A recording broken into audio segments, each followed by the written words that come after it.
नमस्कार दोस्तों। BNSS 2023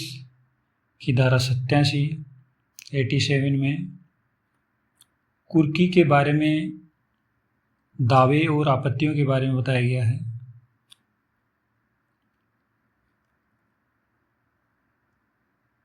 धारा 87 की उपधारा 1 में यदि किसी संपत्ति की धारा 85 के अधीन कुर्की की कार्रवाई की गई है और किसी संपत्ति के बारे में जिसकी कुर्की की गई है उस कुर्की की तारीख से 6 महीने के भीतर कोई व्यक्ति जो कि उद्घोषित व्यक्ति से अलग है, इस आधार पर दावा या उसके कुर्क किए जाने पर आपत्ति करता है कि वह आपत्तिकर्ता का उस संपत्ति में कोई हित है या हिस्सा है, और वह आपत्तिकर्ता या दावाकर्ता ऐसा कहता है कि धारा 85 के अधीन उस संपत्ति को कुर्क नहीं किया जा सकता। उस परिस्थिति में उस आपत्तिकर्ता के दावे या आपत्ति की जांच की जाएगी और उस जांच के पश्चात उस दावे या आपत्ति को पूर्णतः या भागतः मंजूर या नामंजूर किया जा सकता है। धारा 87 की उपधारा 2 में उपधारा 1 के अधीन यदि किसी आपत्तिकर्ता के द्वारा दावा या आपत्तियां उस न्यायालय में की जा सकती है जिस जिले में वह संपत्ति है, जिसमें वह संपत्ति को कुर्की की जाती है, और उस जिले के मुख्य न्यायिक मजिस्ट्रेट के न्यायालय में वह दावा या आपत्ति की जा सकती है। 87 की उपधारा 3 में प्रत्येक दावा या आपत्ति की जांच उस न्यायालय द्वारा की जाएगी जिस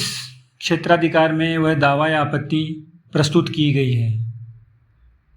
लेकिन वह क्षेत्राधिकार वाला मुख्य न्यायिक मजिस्ट्रेट उस दावे या आपत्ति को अपने अधीनस्थ किसी मजिस्ट्रेट को भी ट्रांसफ़र कर सकता है, सुनवाई के लिए भेज सकता है। धारा 87 की उपधारा 4 में कोई व्यक्ति जिसके दावे या आपत्ति को उपधारा 1 के अधीन कोई आदेश पूर्णतः या भागतः नामंजूर कर दिया गया है, तो ऐसे आदेश की तारीख से 1 वर्ष की अवधि के भीतर उस दावे या आपत्ति के अधिकार को सिद्ध करने के लिए जिसका दावा वह व्यक्ति उस विवादग्रस्त संपत्ति के बारे में करता है, तो वह आपत्तिकर्ता वाद या दावा न्यायालय में प्रस्तुत कर सकता है, और वह वाद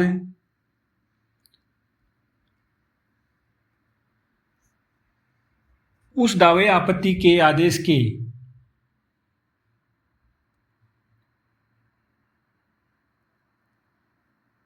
अनुसार जो अंतिम निर्णय होता है उसके अनुसार ही अंतिम निर्णय माना जाएगा। अर्थात कोई आदेश जब वो वाद के अंतर्गत किया जाता है तो जो भी अंतिम परिणाम होगा